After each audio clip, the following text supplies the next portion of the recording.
Now, 5 players from Iran's women's soccer team were last night given asylum in Australia, but the danger remains for the rest. In fact, there were disturbing scenes this afternoon as an Iranian official seemed to force one of the remaining girls onto the bus to the airport as another player dragged her by a hand. This vision courtesy of the Sydney Morning Herald. These girls have been threatened with death by the Iranian regime for refusing to sing their national anthem in protest in their game in Brisbane a week ago. 2 women in the team are reportedly still in their hotel, but we're told all the players and the officials will be given forms on their plane telling them they can apply for asylum and stay. So this drama has still not played out in full. There may be more to come.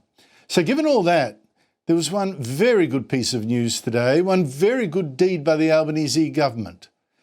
Late last night, Home Affairs Minister Tony Burke gave protection visas to 5 players of the team, now defiantly without their hijabs, mandatory under this regime in Iran. Federal police smuggled them out of the hotel to meet Burke and sign their applications for asylum.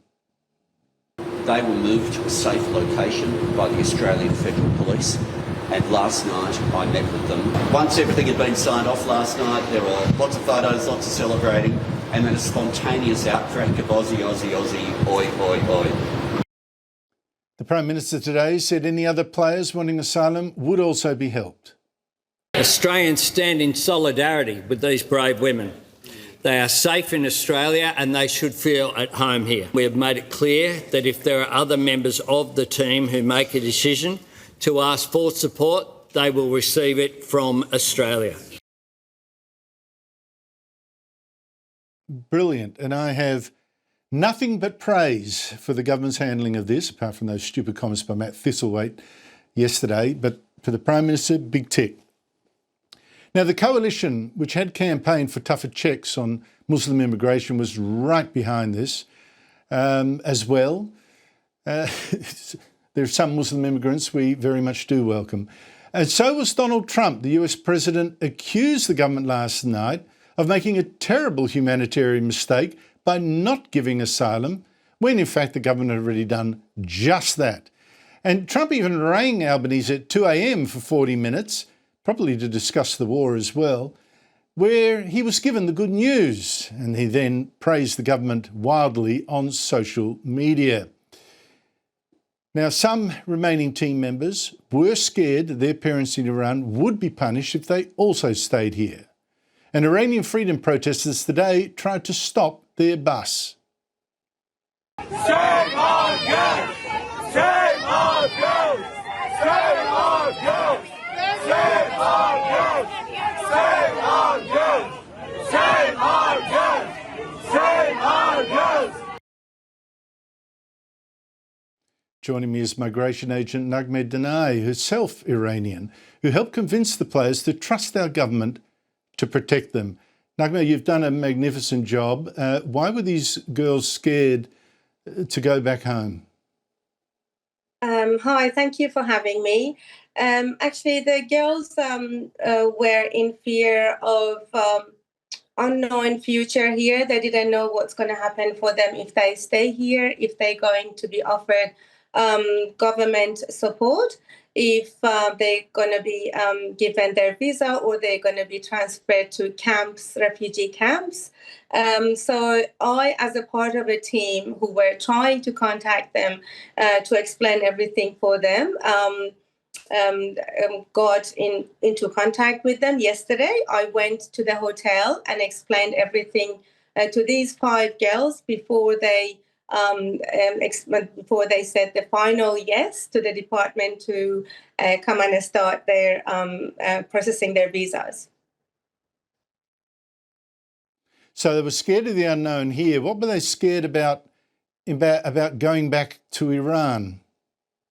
Well, as you know, they've been threatened for the consequences of not singing the national anthem.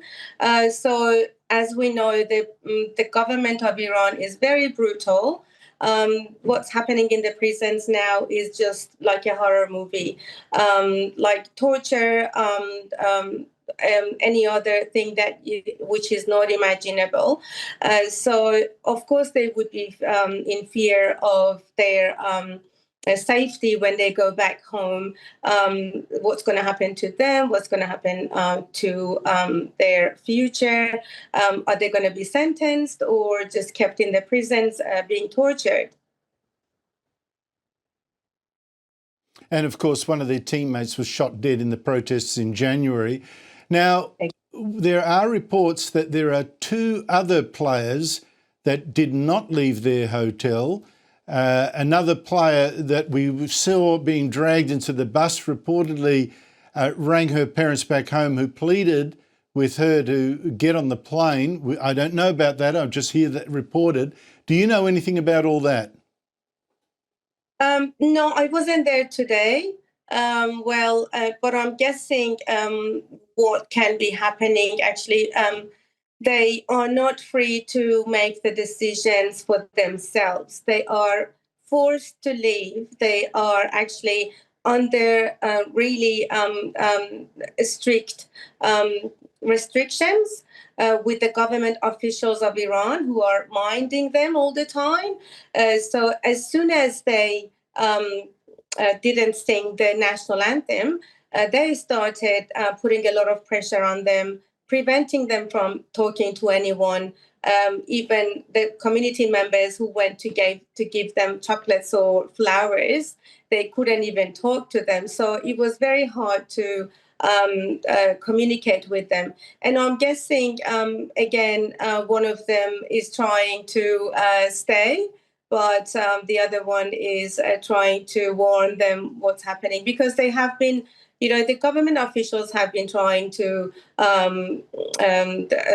warn them, if you stay, there would be very bad consequences for you. So they've been under a lot of pressure. But I've heard that 2 of them could, one at least, could manage to stay behind. Now, the 5 women that you talked to last night, what sort of state were they in? Were they worried about repercussions to their families back in Iran? Well, it's really hard to describe what sort of feelings they had.